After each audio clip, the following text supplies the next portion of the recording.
Amigos, como cada domingo le damos la bienvenida a Testigos Hoy. Les invitamos a que se queden y disfruten de los temas que como siempre hemos preparado para ustedes y adelantamos en el siguiente sumario.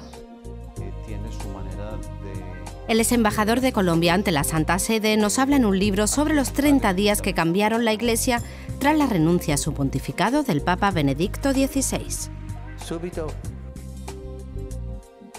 Santas de Zurbarán, Devoción y Persuasión es una propuesta cultural que integra diversas expresiones artísticas en torno a la obra del pintor de Fuente de Cantos. Dentro del Año de la Fe seguimos recogiendo a nuestro alrededor muchos testimonios de creyentes en los que podemos palpar el ánimo suficiente para seguir en el camino de encuentro con el Señor en las formas más variadas, personales y comunitarias. En la entrevista con César Mauricio Velázquez, ex embajador de Colombia ante la Santa Sede, nos vamos a encontrar con afinadas observaciones sobre la vida y personalidad de los dos últimos papas. Es lo que desarrolla en su libro De Benedicto a Francisco, los 30 días que cambiaron la Iglesia. Hoy tenemos la oportunidad de tener en nuestra entrevista a César Mauricio Velázquez. Él ha sido portavoz del gobierno colombiano y también ha sido embajador de Colombia ante la Santa Sede. Le trae hasta nosotros un libro del que es coautor junto a Andrés Beltrano. El libro se titula De Benedicto a Francisco, los 30 días que cambiaron la Iglesia. Bienvenido a Testigos Hoy. Muchas gracias. Complacido de poder visitar Andalucía y estar hoy aquí contigo en Sevilla. ¿Cómo nace la idea de escribir sobre el Papa Francisco? Tal vez la pregunta es cómo surge la idea de escribir sobre Benedicto Papa Emérito, porque ese libro nace el día en que el Papa Benedicto renuncia al pontificado, que fue el 11 de febrero. Y en la presentación del libro se cuenta que es difícil entender la elección del Papa Francisco sin comprender y sin conocer la renuncia del Papa Benedicto. Dos hechos históricos. No se puede conocer uno sin estar unido al otro. ¿Qué fuentes ha tenido usted a mano a la hora de escribir este libro? Ser embajador, si se quiere, es una oportunidad para tener muy buena información al interior de la Santa Sede. Y para mí, lo más grande en los últimos años y en concreto en estos dos últimos fue conocer la figura espiritual, humana, intelectual de Benedicto XVI. Yo creo que es un grande hoy en el mundo, como líder espiritual, como líder intelectual, como profesor. De manera que el acceso al Papa Emérito Benedicto en su momento como embajador me despertó un interés grandísimo el mismo día que él renunció. Pero después viene ese cónclave y la elección del Papa Francisco rompe todo el esquema que uno pueda tener para hacer un libro como este. ¿Qué perfil encontramos en el libro de cada uno de los papas? El Papa Emérito Benedicto como un profesor universitario, intelectual, alemán, con muchas fortalezas intelectuales, históricas, con un conocimiento profundo de la teología, de la filosofía. Y el Papa Francisco como un papa argentino, con una amplia formación también intelectual, pero visto con un perfil de un párroco, de un sacerdote, como primado en su momento de Argentina, en Buenos Aires, muy metido en los barrios, en las parroquias, muy amigo de los sacerdotes, de manera que para la historia de la Iglesia es una riqueza, un complemento de estos dos papas. Pero iría más allá. Nos estamos enfrentando a una trilogía, Juan Pablo II, Benedicto XVI y el Papa Francisco. Y nos enfrentamos a tres virtudes cardinales, a tres virtudes teologales, que son la fe, la esperanza y la caridad. Y uno veo yo a un Juan Pablo II en esa virtud de la esperanza, que además invitó al mundo a prepararse para el cambio de milenio, cruzando el umbral de la esperanza. y veo a un Papa Benedicto como el Papa de la fe, que además todas sus actuaciones van a ser bajo ese pulso, y al Papa Francisco como el Papa de la caridad. Y también una trilogía de problemas, una trilogía de desafíos y de problemas. Al Papa Juan Pablo II le toca enfrentar y denuncia esa cultura de la muerte, que quiere desterrar la vida al comienzo y al final con el aborto y la eutanasia. A un Papa Benedicto XVI que le toca enfrentar el relativismo, la renuncia del hombre actual a la verdad. Y a un Papa Francisco que le toca enfrentar lo que ahora se ve como una cultura líquida, una cultura del naufragio, donde nada vale y donde todo vale. Si todo vale, del todo vale al nada vale, hay un paso, y esa es la crisis del hombre actual. Ese es un resumen de trilogías, de tres grandes dentro de la Iglesia. ¿Se han advertido ya cambios en el Papa Francisco con respecto a pontífices anteriores? Cada Papa tiene su manera de ver asuntos accidentales y fundamentales dentro de la Iglesia. Lo que sí está claro es que el fundamento de la Iglesia y de la doctrina no tiene un cambio, y con esta trilogía no hay ningún cambio. Quienes dicen que tal Papa piensa o quiere que las mujeres vayan al sacerdocio, o que va a agrandar la manga ancha sobre temas ético-morales que tienen su inspiración y su fundamento en la doctrina, pues están equivocados. Tal vez hay cambios como Juan Pablo II los planteó, como los planteó el mismo Benedicto, que corresponden a las rutinas mismas de un pontificado.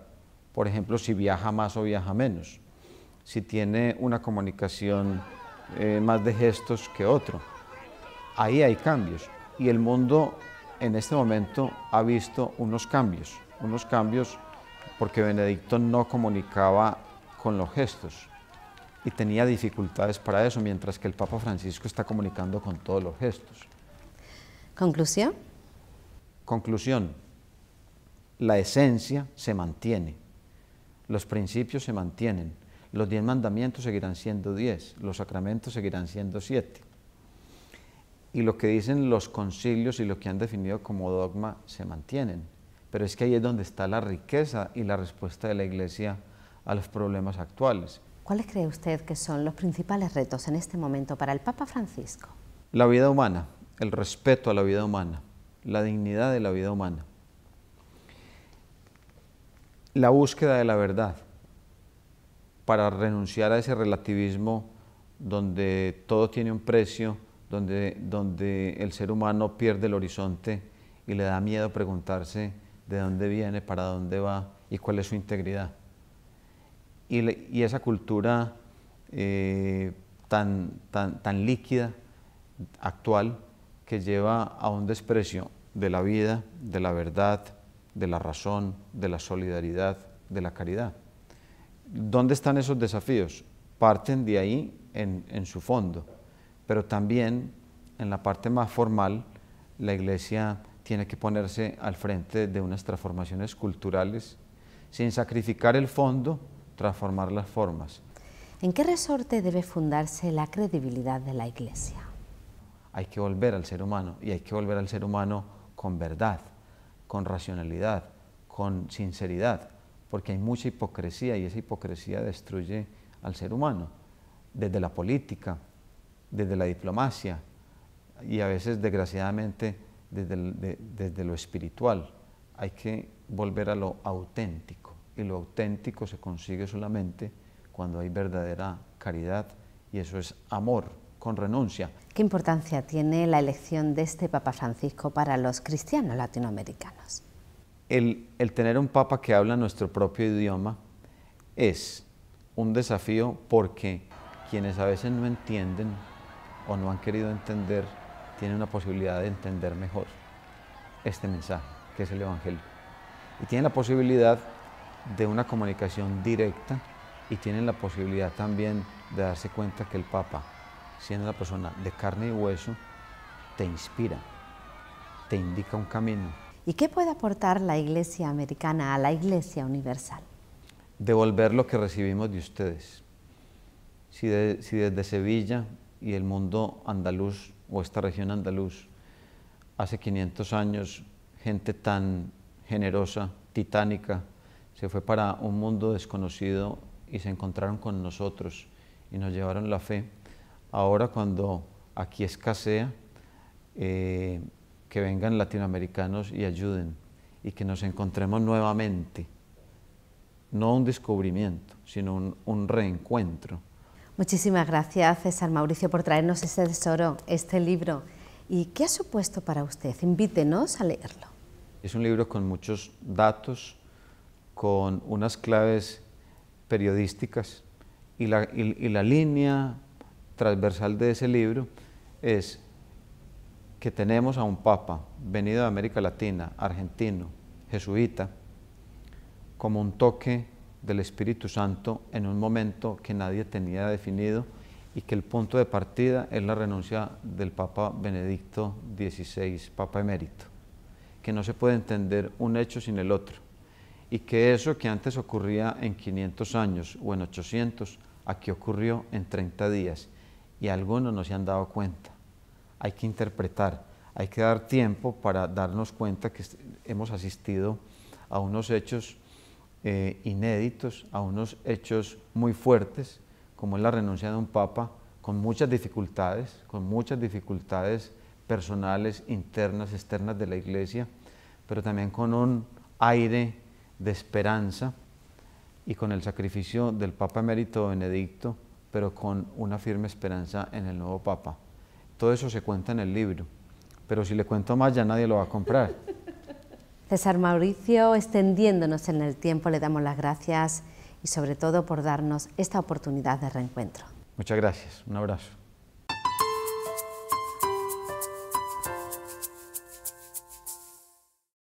Amigos, en el siguiente reportaje les mostramos una iniciativa cultural de carácter novedoso que ha puesto en comunicación diferentes manifestaciones artísticas. Centramos nuestra atención en la que le ha dado fundamento a todas las demás, la obra de un gran pintor del barroco, Francisco Zurbarán, que en esta ocasión nos ofrece su visión de las santas vírgenes y mártires, que continúa siendo fuente de inspiración para nuevas creaciones. La exposición podrá visitarse hasta el próximo 20 de julio en el espacio de Santa Clara de Sevilla. Si tienen ocasión, no dejen de visitarlas. A ustedes les esperamos la próxima semana, no nos falten. Sean muy felices mientras tanto. Santas de Zurbarán, Devoción y Persuasión es un proyecto cultural que propone un diálogo entre diferentes artes, música, danza y teatro. Se han unido a la pintura y al diseño de moda en una exposición que aporta una mirada nueva a distintas creaciones artísticas.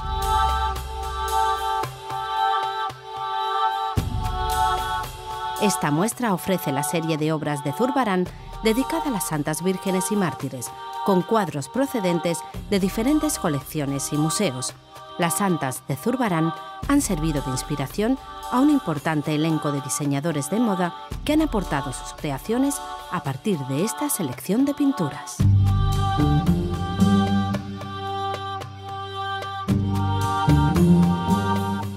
La idea surge después de intervenir en una exposición en el Museo del Prado sobre las 12 tribus de Israel y otras series zurbaranescas, en el sentido de exponer la producción seriada de Zurbarán. Entonces me di cuenta que dentro de la producción de Zurbarán las series dedicadas a las santas vírgenes tenían un sentido devocional muy importante para el público, es decir, cómo el público recibe la imagen sagrada y cuál es su reacción ante ese tipo de imágenes. Y a partir de ahí empecé a fabricar en mi mente la idea de extrapolar esa visión al siglo XXI y ver el impacto de esa producción y sobre todo de esa imagen en los creadores actuales, en los artistas actuales. Me gustaría señalar que es una exposición que no se entendería sin el espectáculo previo, es decir, sin el espectáculo de Eva Hierbabuena. El auto sacramental, ¿qué es lo que pretende? Zurbarán se inspiraba en los autos sacramentales, se inspiraba en las danzas del Corpus Christi.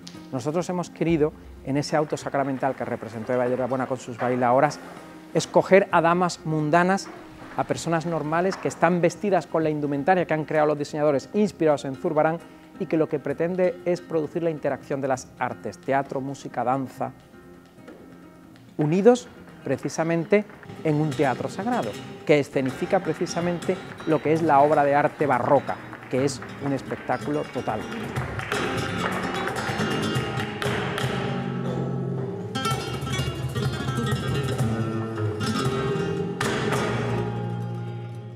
El visitante lo que tiene presente es, por un lado, el sentido devocional y por otro lado el sentido persuasivo, partiendo además de una frase del cardenal Niño de Guevara que criticaba este tipo de obras porque persuadían al fiel al confundir la imagen sagrada con el retrato profano.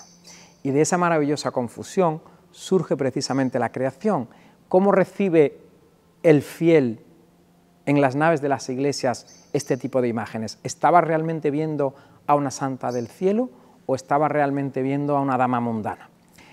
Bernardino de Villegas, que es un predicador del momento, incide en la misma crítica. Y precisamente de esa crítica y de esa confusión surge la idea de actualizar su visión al siglo XXI y de hacer precisamente que el público que desfila delante de estas obras reciba un mensaje que no solamente es religioso, es meditativo. Entonces, en ese sentido de la oración interior lo que hace es transportarte a otro mundo. Zurbarán es, sin ninguna duda, el pintor monástico por excelencia, así lo definió Paul Guinart. Zurbarán además cumple con las directrices de la Contrarreforma. Lo que quieren es que los santos, el concepto de santidad, sirva de imitación y de veneración. En ese sentido imitativo, en ese sentido ejemplarizante, la exposición lo que muestra son precisamente cada uno de los prototipos de mujeres fuertes y detrás de las cuales subyace una virtud. Su tormento se pone como ejemplo. En ese ejemplo de tormento, de entrega, de vida ascética, pero también de vida mortificada, es precisamente donde el fiel intenta retratarse, intenta parangonarse. Es curioso porque muchas de estas obras, algunas de ellas eran coleccionadas por mujeres, y en ese sentido la mujer, en algunas ocasiones en el siglo XVII, al poseer esas obras, se ve reflejadas en ellas. ¿Quién encarga estas obras? También me he dedicado a estudiar precisamente la comitencia, es decir, en los contratos te das cuenta que muchas de estas obras eran encargadas por nobles, nobles que lo que querían con estas obras eran que retrataran a personas concretas. Es una santa, pero en realidad es un retrato, ¿no? El caso de Isabel de Portugal es muy concreto. Isabel de Portugal, que es precisamente la obra que ha prestado el Museo del Prado, fue pintada por Zurbarán y se conservaba en el Alcázar de Madrid. Pero en 1635 Zorrilla estrena en el Alcázar una obra dedicada a Isabel de Portugal, y ahí, en el momento, en las gacetillas del momento se parangonan las virtudes de Isabel de Portugal con las de Isabel de Borbón. Por tanto, realmente era un retrato de la primera esposa de Felipe IV. Es decir, ese deseo de comparar la santidad con el sentido de la monarquía, unir el trono y el altar, es algo que lógicamente estaba muy presente en el siglo XVII y que al mismo tiempo lo que intentaba era transmitir unos valores, dirigir y unir el mensaje al pueblo, ¿no? El proceso creativo en Zurbarán es muy interesante. Precisamente mi tesis doctoral trató sobre la influencia del grabado en la pintura andaluza del siglo XVII. Zurbarán es el collage a lo divino, y hablo del collage a lo divino porque muchas de las obras que vemos aquí realmente parten de una estampa, de un grabado nórdico del siglo XVI, fundamentalmente utiliza las estampas de Alberto Durero, de Hans Schaufelin, barajas de cartas, naipes antiguos alemanes, que transmitían ese sentido del icono, del modelo formal, y esas telas que están esbozadas ligeramente en una xilografía, en un grabado germánico, luego son reinterpretadas por él. Pero para esa reinterpretación, él parte de una realidad escénica muy concreta, que es la de los autos sacramentales. El teatro sagrado en el siglo XVII escenificaba en la festividad del Corpus Christi una serie de danzas. Las danzantes estaban vestidas como personajes teatrales. Esa teatralización de la realidad es la que Zurbarán hace suya para sus obras, y muchas de las obras que vemos aquí realmente lo que representan son actrices vestidas con una forma determinada. Es decir, las mujeres del XVII no iban vestidas por la calle así. En ese sentido de lo fantástico, de lo persuasivo, de lo trascendente, pero al mismo tiempo también de lo espectacular en la calidad de las telas.